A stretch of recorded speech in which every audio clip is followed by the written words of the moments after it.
আমের খোসা ফেলে দিচ্ছেন? আপনি জানেন না এই ছোট্ট খোসাটাই আপনার সংসারের হাজার হাজার টাকা বাঁচিয়ে দেবে।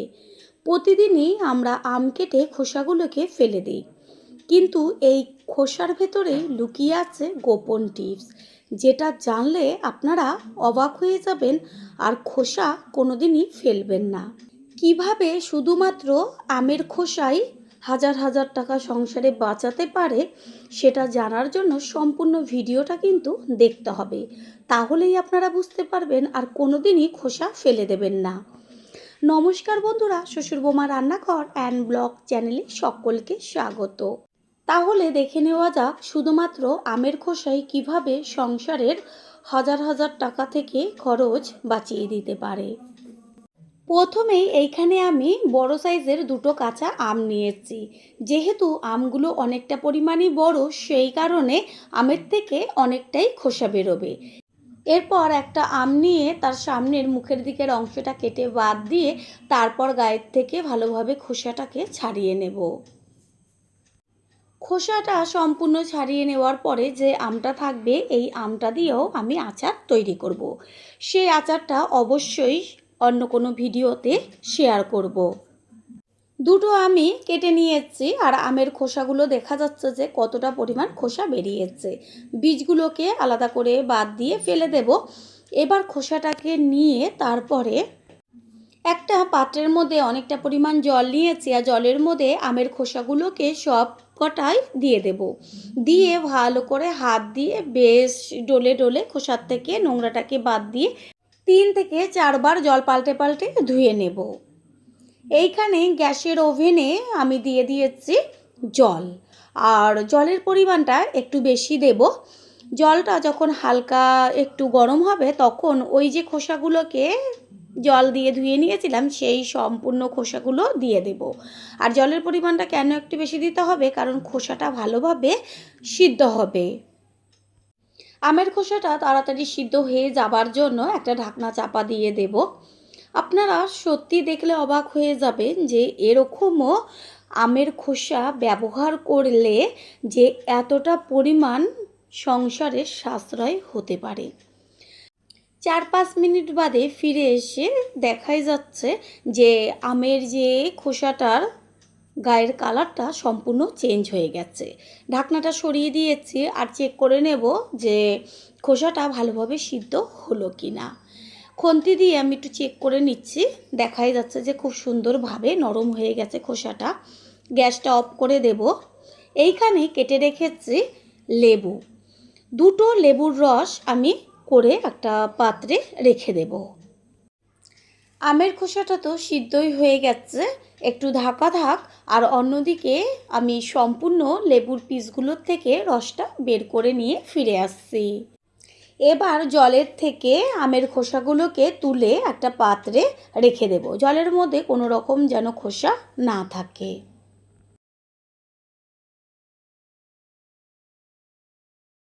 খোসাটা ঠান্ডা হওয়ার পরে আমি হাত দিয়ে দেখিয়ে দিচ্ছি যে খোসাগুলো কত সুন্দর নরম হয়ে গেছে। আমের খোসা সিদ্ধর যে জলটা রয়েছে এটা আর আমি নাবাবো না, কড়াইতেই থাকবে। এই জলের মধ্যে এবার আমি দিয়ে দেব পরিমাণ মতন চিনি।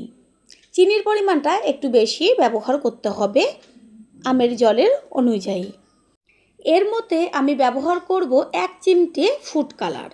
ফুড কালার আপনারা যে কোনো কালার দিতে পারেন। দিয়ে দিলাম হাফ চা চামচের থেকেও কম পরিমাণ লবণ। এবার চিনি, ফুড কালার আর লবণটাকে ভালো করে মিশিয়ে নেব। আপনারা হয়তো বলতে পারেন যে ফুড কালারটা আমাদের শরীরের পক্ষে ক্ষতি, তবে বাজার থেকে যদি কিনে আনেন সেটাতেও তো অনেকটা পরিমাণ ফুড কালার থাকে। সেইখানে যদি ঘরে আমরা একদম সামান্য একটু ফুড কালার ব্যবহার করে তৈরি করি খাবারটা, তাহলে এমন কিছু শরীরের ক্ষতি হবে না। দিয়ে দিচ্ছি ওই যে লেবুর রসটা করে রেখেছিলাম সেই লেবুর রস। এবার ভালোভাবে লেবুর রসটাকে মিশিয়ে নিয়ে এটা কিছুক্ষণের জন্য জাল দিতে হবে। গ্যাসের ফ্লেম লো টু মিডিয়াম আছে। একটু বাদে বাদে এসে খুন্তি দিয়ে বেশ নেড়েচেড়ে দিতে হবে, যেন এটা যত ঘন হবে ততই নিচের দিকটা লেগে লেগে যাবে, সেই কারণে একটু বাদে বাদে নেড়ে দিতে হবে।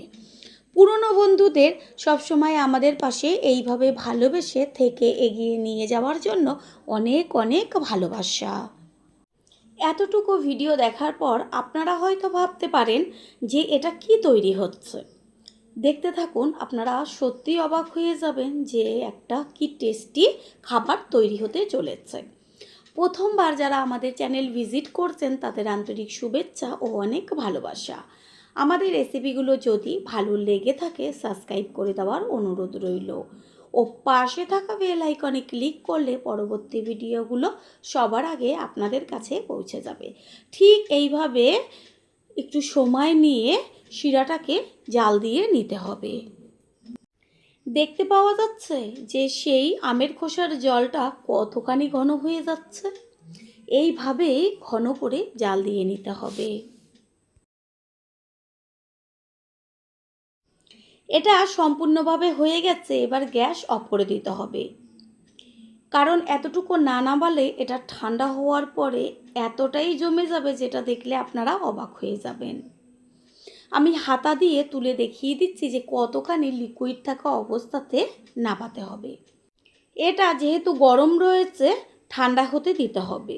যখন দেখবেন যে উষ্ণ গরম রয়েছে সেই পর্যায়ে আপনারা যে কোনো পাত্রে রাখতে পারেন, তবে কাচের পাত্রে রাখলে বেশি ভালো হবে।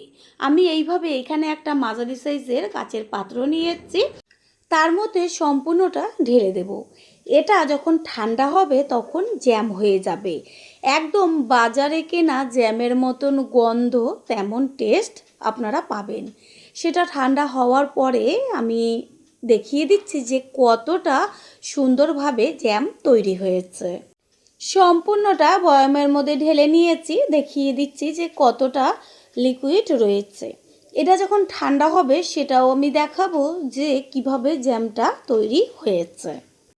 1.5-2 ঘন্টা বাদে ফিরে এসে আমি বয়মটা দেখিয়ে দিচ্ছি যে জ্যামটা কত সুন্দর তৈরি হয়েছে, একদম জমাট বেঁধে গেছে, বয়মের গায়ে লেগে রয়েছে। আপনারা যদি কাউকে না বলেন কেউ খেয়ে বিশ্বাসই করবে না যে এটা আমের খোসা দিয়ে তৈরি হয়েছে, বলবে বাজারের কেনা জ্যাম। আমি এইখানে 4 পিস পাউরুটি নিয়েছি আর চামচের সাহায্যে কিছুটা পরিমাণ জ্যাম বয়ম থেকে তুলে তারপরে পাউরুটির গায়ে মাখিয়ে দেখিয়ে দিচ্ছি যে কত সুন্দরভাবে জ্যামটা তৈরি হয়েছে। আপনারা যে কোনো কালার ব্যবহার করতে পারেন, তাতে সেই কালারই তৈরি হবে। এইভাবে প্রত্যেকটা পাউরুটির গায়ে আমি জ্যাম মাখিয়ে নেব আর তৈরি হয়ে গেল আজকের রেসিপি। আশা করি রেসিপিটি ভালো লাগলো, আর যদি ভালো লেগে থাকে একটা লাইক, কমেন্ট, পারলে একটা শেয়ার করে অবশ্যই জানাবেন। আপনাদের দেওয়া একটা লাইক ও লাইকের পাশে থাকা একটা হাইপ ও একটা শেয়ার আমাদের কাছে অনেক অনেক গুরুত্বপূর্ণ। All friend, thanks for watching my video. আপনারা সকলে ভালো থাকবেন, সুস্থ থাকবেন। আবারও দেখা হবে অন্য কোনো রেসিপির এপিসোডে।